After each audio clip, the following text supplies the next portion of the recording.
தெலுங்கு திரையுலகில் சூப்பர் ஸ்டாராக வலம் வருபவர் சிரஞ்சீவி. இவர் 150க்கும் மேற்பட்ட படங்களில் நடித்து இந்தியா முழுக்க ரசிகர்கள் பட்டாளத்தை உருவாக்கியவர். இவர் ஒரு அரசியல்வாதியும் ஆவார்.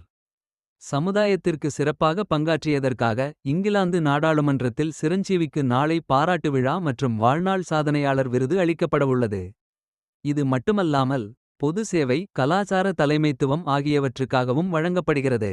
இந்நிலையில் இதில் கலந்து கொள்வதற்காக சிரஞ்சீவி இன்று காலை லண்டன் சென்றார். அப்போது லண்டன் ஹீத்ரோ விமான நிலையத்தில் நூற்றுக்கணக்கான ரசிகர்கள் திரண்டு சிரஞ்சீவிக்கு உற்சாக வரவேற்பு அளித்தனர். அப்போது ஒரு பெண் ரசிகர் அவரது கன்னத்தில் முத்தமிட்டார். அதைக் கண்டு சிரஞ்சீவி நெகிழ்ந்து போனார். அதே நேரத்தில் சுற்றியுள்ள மற்ற ரசிகர்கள் உற்சாகத்தில் ஆரவாரம் செய்தனர். இது தொடர்பான புகைப்படம் இணையத்தில் வைரலாகி வருகிறது.